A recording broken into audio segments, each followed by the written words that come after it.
Bueno, para cerrar y dar pie a las preguntas, me gustaría también algo que ya se empezó a hacer, que es la reflexión sobre la vigencia o cómo influye, ¿no?, esta referencia a la Revolución Mexicana en el discurso actual, en el discurso político, social, económico incluso, ¿no? Sí, lo mencionaba Elisa, ¿no?, como que, bueno, en la experiencia esto de la FIL, de que no se publicó finalmente, nos da la idea de que ya no está tan en primer lugar, pero bueno, quisiera que lo confirmaran, que opinaran sobre como la actualidad de la reflexión sobre la Revolución Mexicana, ¿no?, en estos discursos.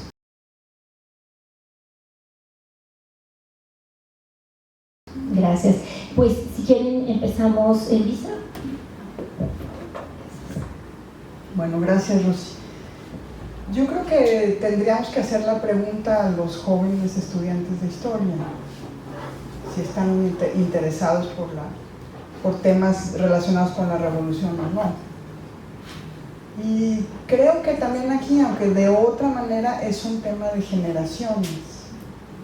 ¿Cuántas generaciones nos separan de eso que evoca la Revolución Mexicana? No solamente en términos del discurso en los medios políticos o digamos, la pregunta ¿qué lugar ocupa la Revolución Mexicana dentro de las referencias del discurso histórico presidencial? Pues yo creo que es un lugar relativamente secundario, porque hay otros lugares históricos que son predilectos de nuestro presidente. Pero la pregunta puede hacerse en otros espacios, y en parte tiene que ver con algunos ciclos. Cumple 99 años don Carlos Ochoa Velador, ejidatario de Etzatlán, Jalisco. Y don Carlos tenía 9 años cuando Lázaro Cárdenas repartió las tierras en esa zona, y entonces estuvo presente, digamos, en la constitución del ejido, y prácticamente su vida, que ha sido muy larga, da testimonio del nacimiento y agotamiento del ejido, en todo caso, tal y como la revolución lo produjo. Y eso es algo interesantísimo de dialogar con él, porque tiene una claridad enorme sobre eso. Pero ahí hay un ciclo vital, y digamos, ¿qué fue lo que cerró el ciclo del ejido? Pues antes que lo que se quiere presentar desde ciertos puntos de vista como un fracaso del reparto de tierras y de las políticas revolucionarias, pues la llegada de otro tipo de intereses políticos que promovieron e instalaron la posibilidad de que las tierras pasaran a ser comercializadas bajo otro tipo de lógicas, etc. Y así sucedió en muchos ejidos de este país a partir del Salinato para acá, ¿no? Entonces ahí hay un ciclo que arranca, ese que nuestro presidente suele llamar el neoliberalismo, que nosotros podemos llamar de otras maneras si queremos, pero sí es cierto que se arranca ahí un ciclo que también tiene repercusiones intelectuales muy fuertes. Yo creo que allí, bueno, no tenemos tiempo para entrar en toda esa discusión, pero ¿de qué manera eso repercute en la manera en que trabajamos en historia, seguimos investigando? Por ejemplo, simplemente el abandono de los trabajos colectivos, la escasez cada vez mayor de seminarios de discusión en los departamentos, es decir, una forma de individualización de las formas de hacer investigación en historia. Bueno, todo eso da para que nuestra muy querida asociación discuta durante muchas sesiones. Pero eso también tiene que ver con qué le sucedió a la Revolución Mexicana, porque no era cualquier tema la Revolución Mexicana, sino que, como dije hace rato, estorbaba en cierta manera Digamos, la Revolución Mexicana, esa que se podría sintetizar en los grandes proyectos sociales de reparto de tierras, redistribución de la riqueza, educación, salud, etcétera, etcétera, está en las antípodas del proyecto político que más o menos en el 92, no más o menos, que precisamente en el 92 tronó el esquema de ejidos como lo conocíamos. Y, digamos, el caso del ejido es representativo de otras cuestiones en términos políticos. Entonces, por supuesto que eso tiene repercusiones historiográficas también. No son repercusiones como directas, o sea, no es que tengamos los historiadores una especie de mano que desde el Estado nos va diciendo qué hacer o no hacer, pero es obvio que hay repercusiones. Tan lo es que si hacemos un balance, los trabajos son distintos, qué bueno que sean distintos, pero también el tema revolucionario cambió de lugar, cambió. Ahí hay un balance que tendríamos que hacer desde otras expectativas, y digamos, no tengo elementos para fundamentarlo muy precisamente, sino que doy sugerencias a partir de lo que vengo observando, pero creo que habría que explorar estas intuiciones y ponerles incluso números. No es imposible de hacer, pero yo no lo preparé para esta ocasión, ofrezco una disculpa. Pero sí creo que otra vez se muestra esto, ¿no? Entonces, ¿para quiénes es vigente y para quiénes no? Eso también sería una pregunta. Y para aquellos para quienes es vigente, ¿desde qué perspectiva o en qué sentido es vigente? Y ahí es donde yo sí creo que tenemos que interrogar a las jóvenes generaciones de qué les interesa y a qué le llaman revolución.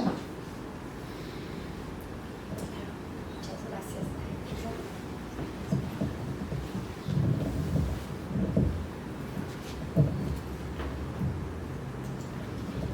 Una forma de medir, no me gusta la palabra, suena muy científico, de reconocer, sí, perdón, una forma de reconocer los intereses y los deseos o sueños de los jóvenes, cómo podrían pensar la revolución, de qué manera la revolución pudiera ser para ellos siquiera vigente, es haciendo un recorrido de diferentes movimientos sociales que han sido importantes en México en las últimas generaciones. Y esta es una ciencia muy vaga, es casi un tipo a veces de alquimia, perdón, iba a decir alquimismo. Aquí mismo. Quiero decir que tenemos que un poco dejar de lado la obsesión por causas y efectos. ¿Qué causó la revolución con C mayúscula, ¿no? La causa de la revolución, y empezar a preguntar sobre efectos y sobre cómo la gente digirió, asumió, se apropió de la revolución, vivió sus, digamos, repercusiones años después, incluso después del 92, después de la destrucción del ejido como un eje muy importante, central quizás en la organización del campo mexicano. Y entonces ahí sí podemos encontrar muchos ejemplos, buenos, malos y feos. uno que me viene mucho a la mente y juega también con cómo es que entendemos la revolución. Hace unos minutos, Elisa, hace como media hora, Elisa mencionaba cómo podemos en algún momento lograr ver la revolución a través de diferentes épocas, y nos damos cuenta de que lo que sucedió a principios del siglo XIX también es la revolución, y eso tiene que cambiar como entendemos la revolución de 1910, yo creo.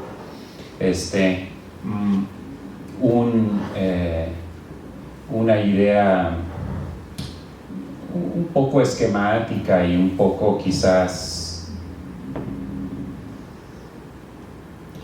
no sé, tal vez rebasada, pero que me parece importante y todavía me gusta utilizar a veces como para poner un ejemplo. Viene de un trabajo de los años 70 de Enrique Semo, un historiador de la Ciudad de México, donde él dice es que hay que entender que hay un ciclo de revoluciones, y desde los 70, y él dice 1810 y todo esa coyuntura es un primer ciclo de revolución mexicana que logra algo muy importante en el sentido más mínimo, logra despachar con la corona, ¿verdad? Que crea la nación, o la posibilidad de la nación. En todo caso, quizás la nación se construye a lo largo de décadas, pero crea el espacio, el lienzo donde se va a pintar la revolución en el siglo XIX. La Reforma como otro momento en ese siglo, y la Revolución de 1910 también. Entonces empezamos a imaginar la revolución como algo que es de larga duración y logra diferentes aspectos de cómo es nuestra sociedad, independientemente de si nos guste o no. Digamos, no estoy, no es una, para mí es menos una narrativa heroica tal vez que para Semo en ese momento, pero hay una lección importante ahí sobre cómo se va construyendo en el tiempo. Entonces, un ejemplo que me ayuda mucho viene de un caso que mucho ha trabajado Elisa, y es el caso de nuestros vecinos aquí en Mezcala, en la ribera de Chapala, donde han hecho un movimiento durante años, y han puesto sangre y han puesto sus cuerpos de por medio para construir comunidad, y ellos tienen una idea sobre revolución, y una idea sobre la revolución como parte de la historia de México, y muy en particular y de manera muy íntima parte de su historia, y se remonta a lo que antes llamábamos las guerras de independencia, la revolución del siglo XIX, no del siglo XX, pero finalmente la lección es muy importante para entender cómo una comunidad, y hay jóvenes y viejos, o sea, digamos, imaginan su lugar en este mundo, sus deseos, digamos, más íntimos como sociedad, como comunidad, a partir de la revolución. Y otro ejemplo, obviamente, y ya lo guardaste, era mi norte. Otro ejemplo, obviamente, para nuestra generación ha sido la rebelión del Ejército Zapatista de Liberación Nacional. O sea, yo creo que el STLN nos vino a dar una gigantesca lección sobre qué es la historia de México, qué es la revolución, qué es la sociedad en la que vivimos, Y esto me parece muy importante, digamos, yo no quiero decir de manera utópica, porque esa palabra no me gusta, pero ellos nos dieron una lección muy fuerte sobre, digamos, la libertad de soñar con una sociedad diferente, una sociedad que nos satisface mejor que la en la que vivimos. Y yo creo que eso, digamos, vale mucho la pena para nosotros. Pensamos en la época en la que vivimos y con una cantidad de problemas y de dolores muy grande, pues. También reconocer, digamos, los mexicanos que nos han enseñado a soñar. Yo creo que eso es muy importante, y esos dos ejemplos me parecen claves en ese sentido. Muchas gracias. Bueno, me quedo muy pensativa con lo que han comentado Elisa y Robert, ¿no? Primero, cuando dices, cierto, el Estado se apropió de la revolución, ¿no? Yo creo que lo que desgastó, o sea, cuando hablas de Salinas, yo creo que Salinas le dio el tiro de gracia. No es que él lo sacó, sino era muy curioso cuando él hablaba de la modernización, y cuando tú dices, ¿qué entendía por modernización? ¿No? Era algo que ya se fue haciendo a través del tiempo. Entonces, le dio el tiro de gracia. Pero yo creo que lo que fue desgastando la revolución fue la apropiación que el Estado se hizo para justificar el sistema en el que vivimos, ¿no? Y cuando tú señalas un tema que tú lo planteaste, ni modo, dice, pues en el caso de los panistas, ¿no? ¿Qué fue lo que pasó? Yo siempre me he preguntado, porque bueno, yo he estado estudiando las organizaciones católicas, los grupos, de qué manera se incrustan en el PAN, en fin, ¿no? Que eso es otra historia. Pero cuando tú señalas, es que, ¿por qué el PAN no se apropió de Francisco y Madero? No sé si te acuerdas, pero Vicente Fox, en su torpeza, porque yo creo que no sabía ni quién era, hablaba mucho de Francisco y Madero. Y yo decía, ay, qué guaje, ¿cómo anda diciendo eso? A ver si no le pasa lo mismo, ¿no? Porque de él hablaba, pero es cierto. Pero fíjate que yo, por otro lado, he pensado al contrario, y también con lo que decía Robert. Yo creo que todos estos cambios que se dieron en México le abrió a la academia pensar el mundo también diferente. Y creo que hemos ganado muchísimo en temas distintos. Que yo siempre les decía, es que ¿por qué yo escribo la historia de los perdedores? Sí, es cierto, porque yo uno de mis primeros trabajos, y es algo que he seguido trabajando ahora, es sobre la campaña de Fray González Morfín en el PAN, 1970. O sea, bueno, ¿por qué me gustan los perdedores? Y en el fondo era darle voz a lo que no se daba. Y creo que esto también benefició a la academia, porque la revolución misma se fue desgastando. Pero ojo, yo más bien creo que lo que sí hay que tener claro, lo que fue ese movimiento revolucionario y cómo se sientan las bases. Yo a lo que me refiero, que la gran riqueza es entender qué pasó con esas bases que sentó la revolución. Por ejemplo, un tema que a mí me apasiona, dos, ¿no? El tema de la Iglesia Católica. ¿Qué pasa, no? El tema de la educación. Realmente, el cambio que se da con la revolución va a incidir en todo el siglo XX. Y entonces, es a lo que yo me refiero, es seguir estas reinterpretaciones, pero sobre todo la riqueza de los estudios de distintos fenómenos que se gestaron de acuerdo a los parámetros que planteó la Revolución Mexicana. Yo lo que creo que si fue elegido, si fue tantas cosas, se fue desgastando, porque la verdad, en gran parte, era el México de las mentiras.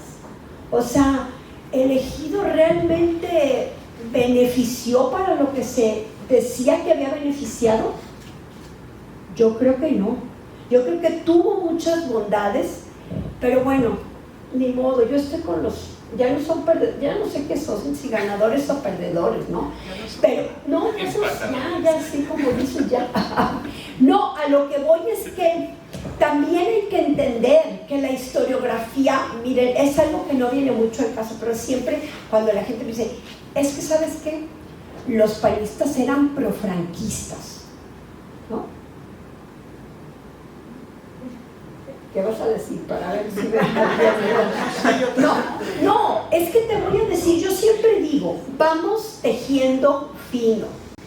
¿En qué momento me estás hablando? Y pasaba eso, lo que tú señalas, ¿no? ¿Qué le pasó mucho a los panistas? No me interesa el pan de ahora, en sus orígenes, ¿bien? ¿Qué pasaba?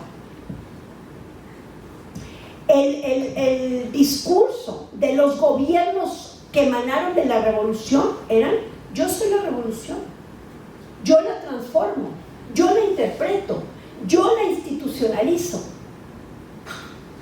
¿Y es revolucionario su movimiento obrero? No sé si me explico, si lo va uno escarbando. Entonces, ¿qué pasa? Los panistas, es cierto, yo tengo varias investigaciones pendientes, pero tengo que salir a otros lados a hacerlo, porque dice uno, ¿eran franquistas?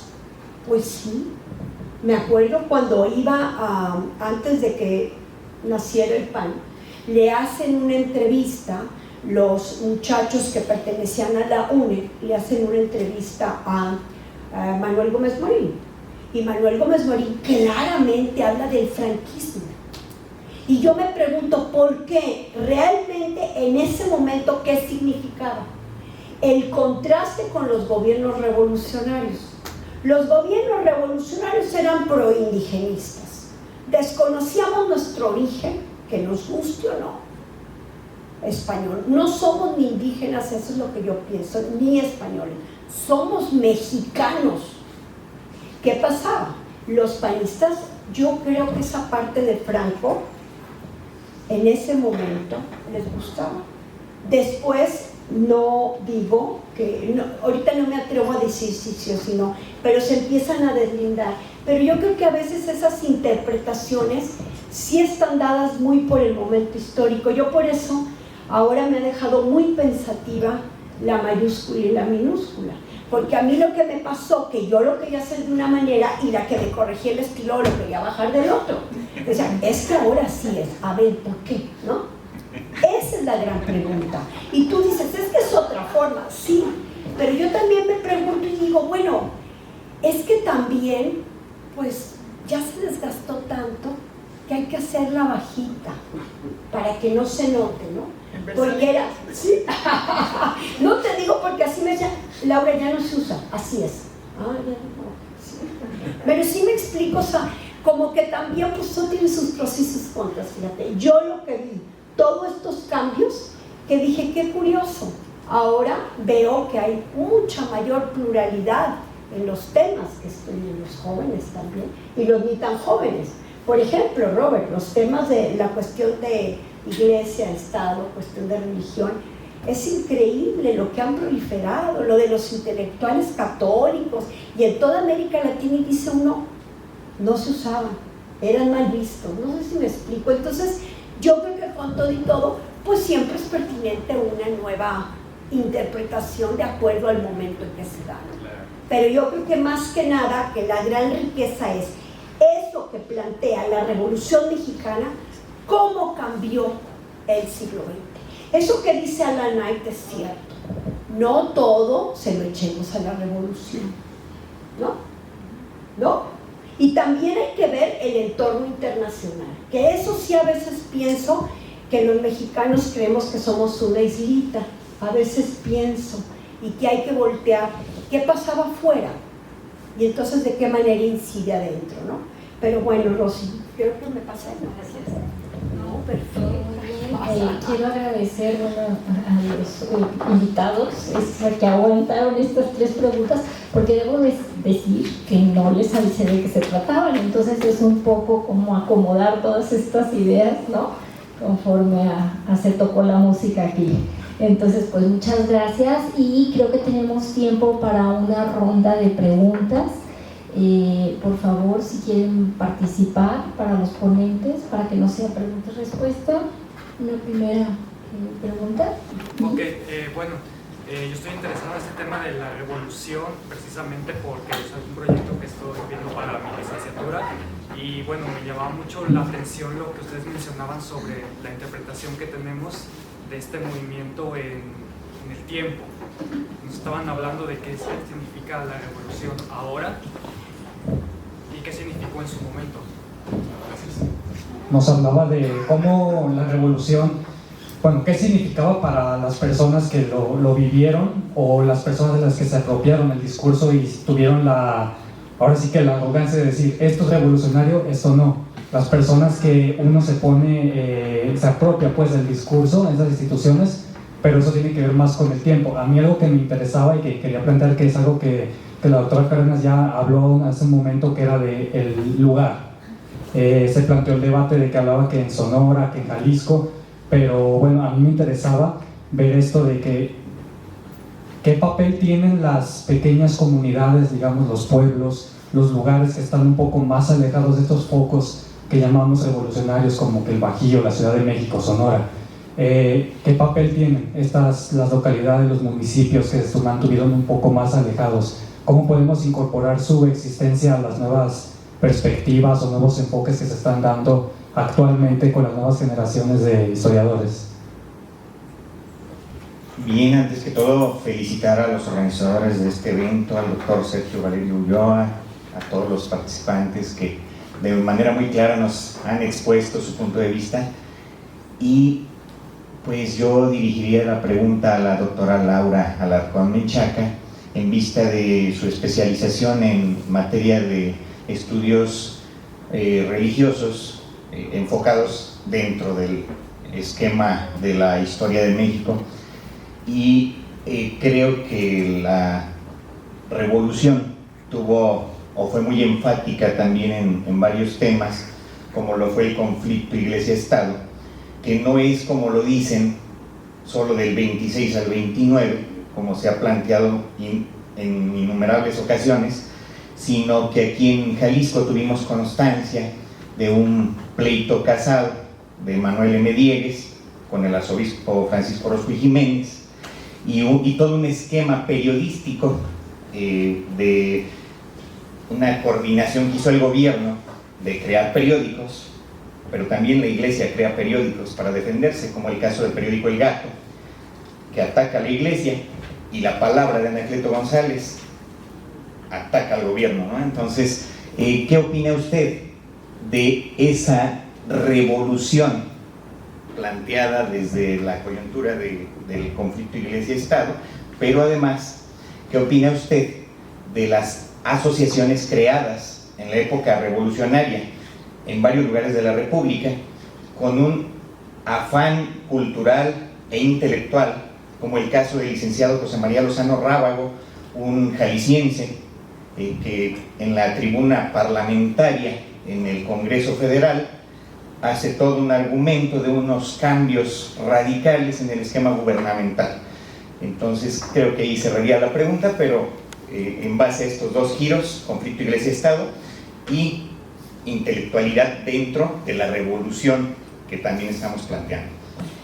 Yo regresaría a este asunto de la historia, de las historias de revolución en mayúscula, revolución en minúscula, sobre todo pensando en esto que se discutía, ¿no? Sobre los momentos que transcurrió el término revolución impregnado de estos proyectos de Estado, de estos proyectos o estas bases de la revolución en sus inicios, y cómo parecería, a partir de que los escucho, que tiene un menor contenido, o hasta algún momento tuvo un menor contenido de historia, ¿no? De historia como tal, de revolución.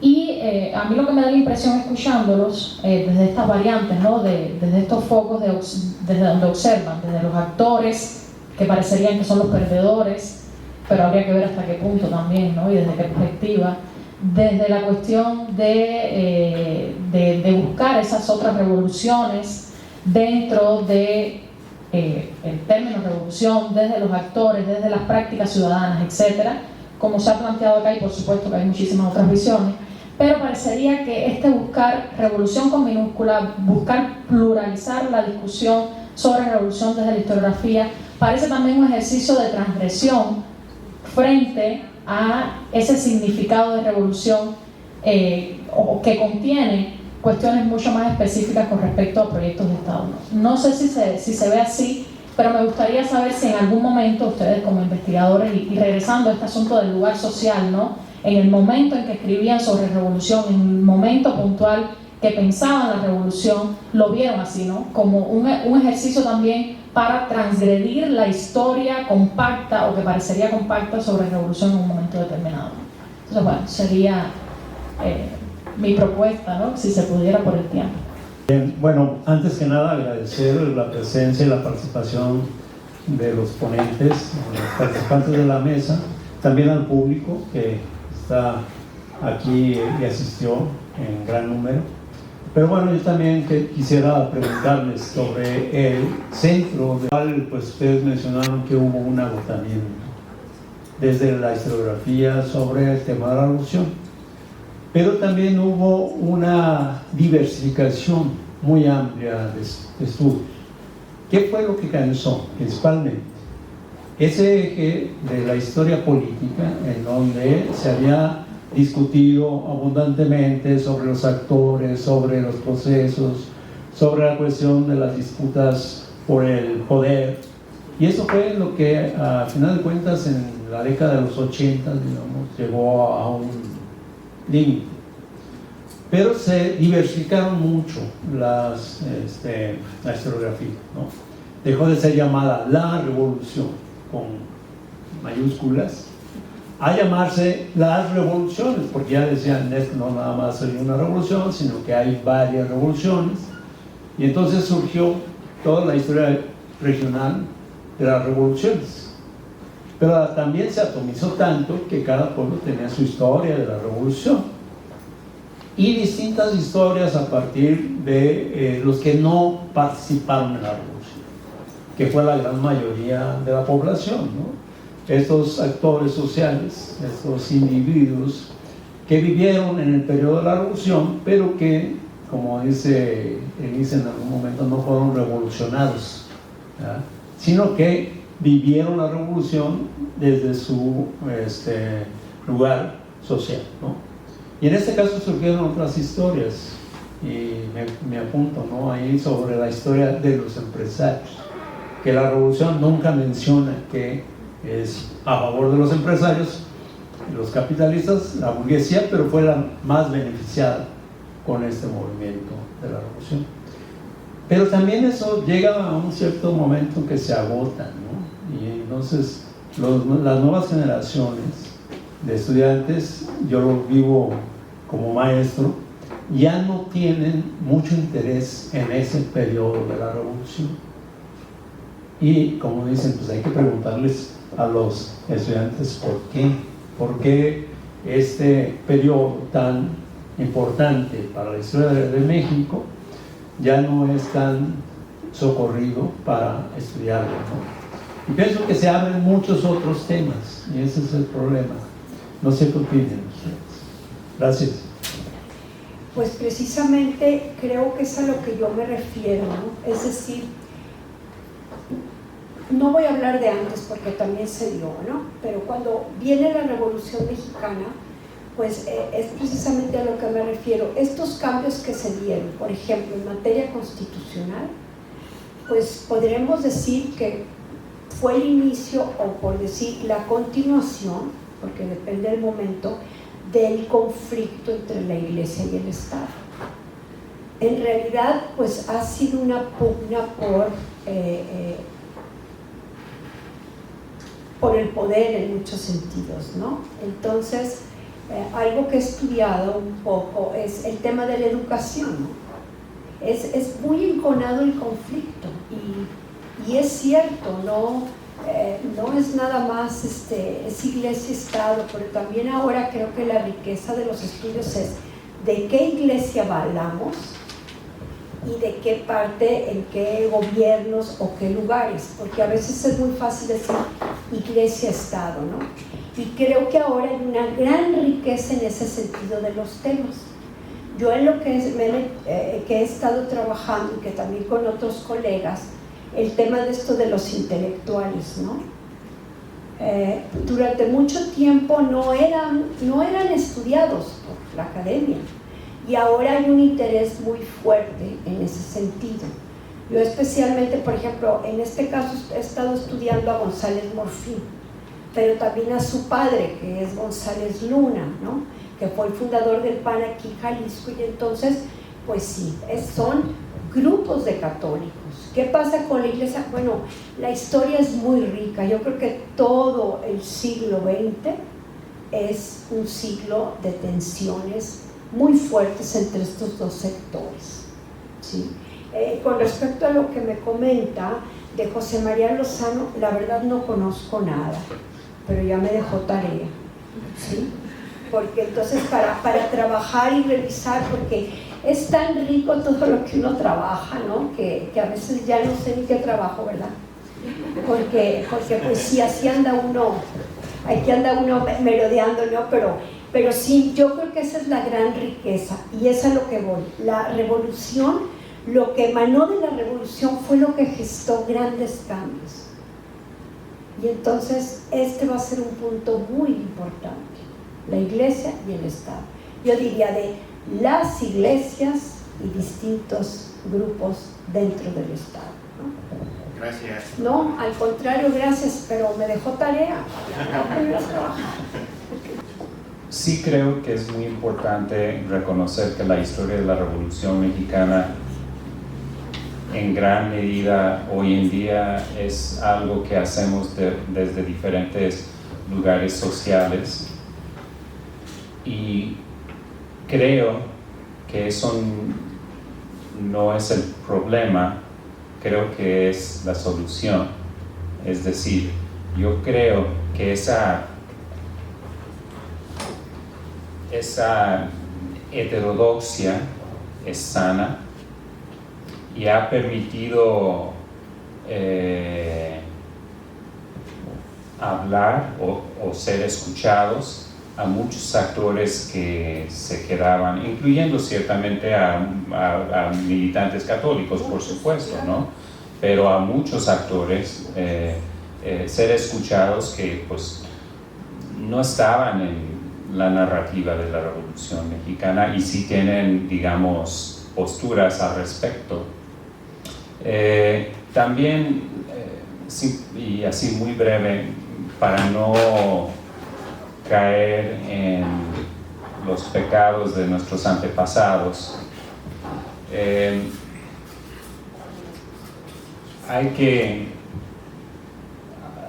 que distanciarnos un poco de la idea del conflicto iglesia-estado, diría yo.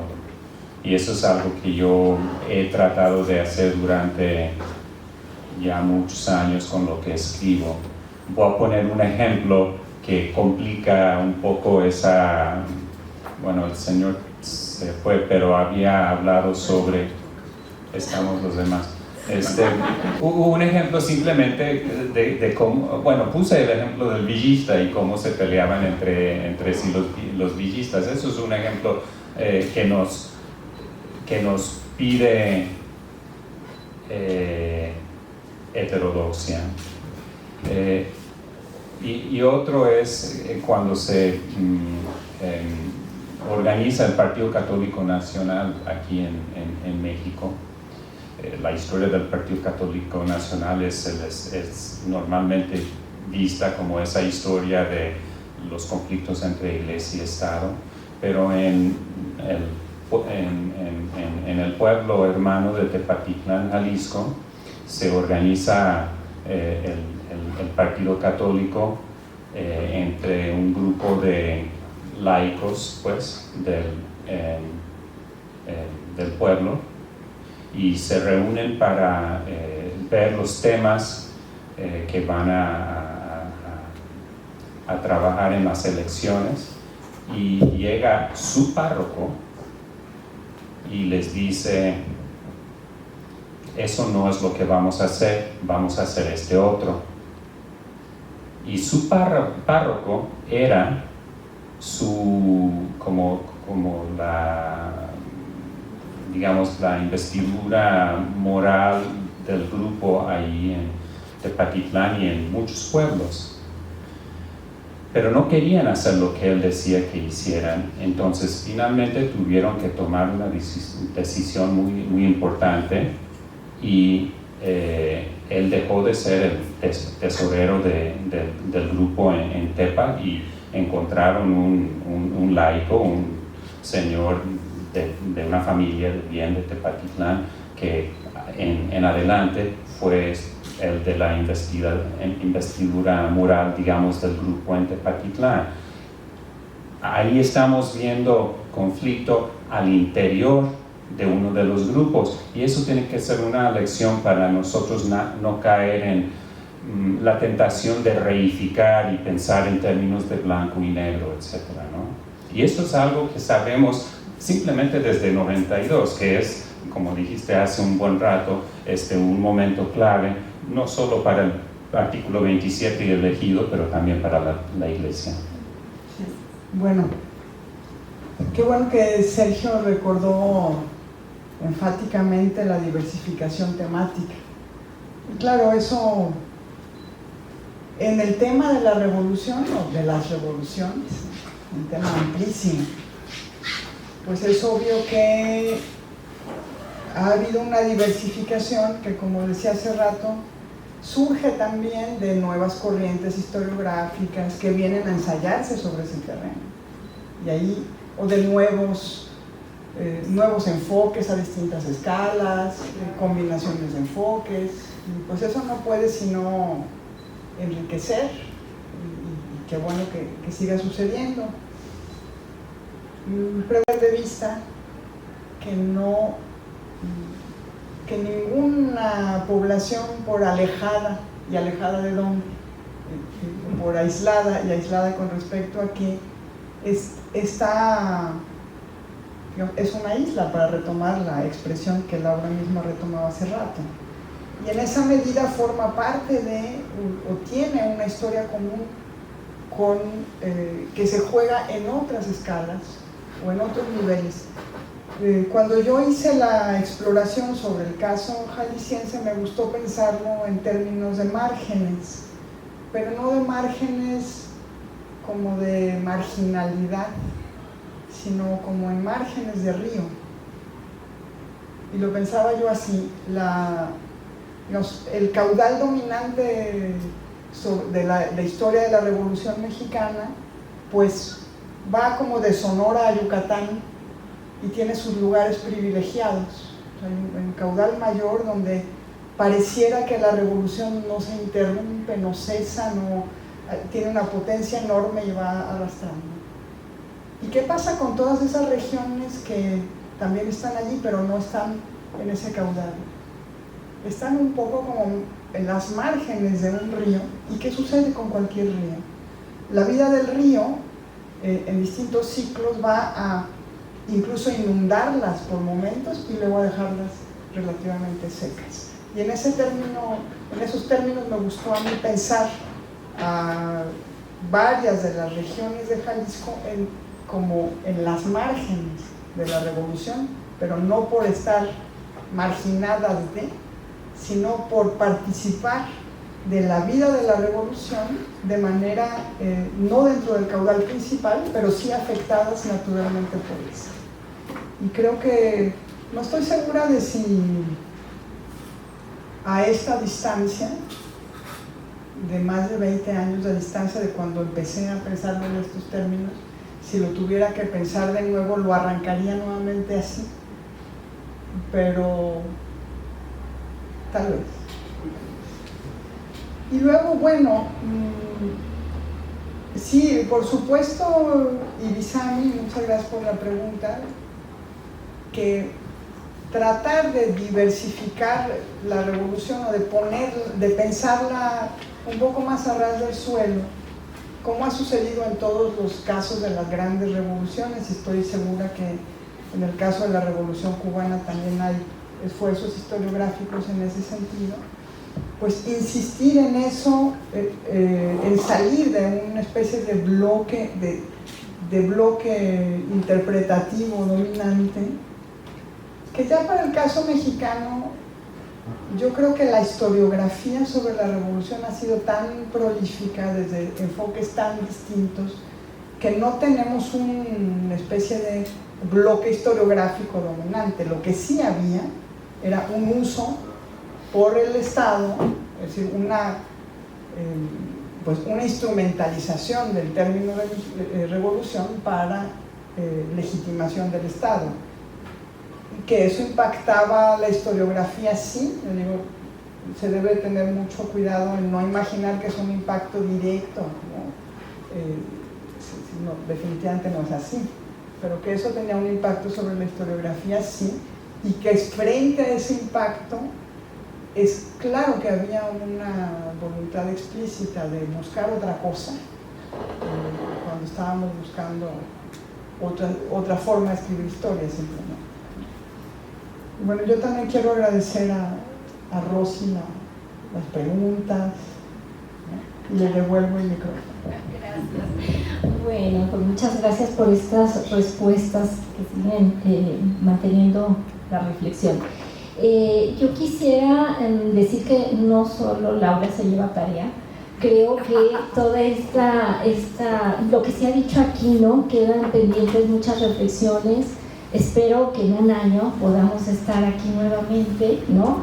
Como pensando qué de nuevo hay con todo lo que está pasando, y con lo que hemos revisado, con esta consulta a los jóvenes, ¿no? Desde, bueno, y la revolución, ¿por qué perdió este sentido? ¿Desde qué otras perspectivas se ven? No sé, creo que bueno, al menos yo me voy muy rica en este sentido y los agradezco, ¿no?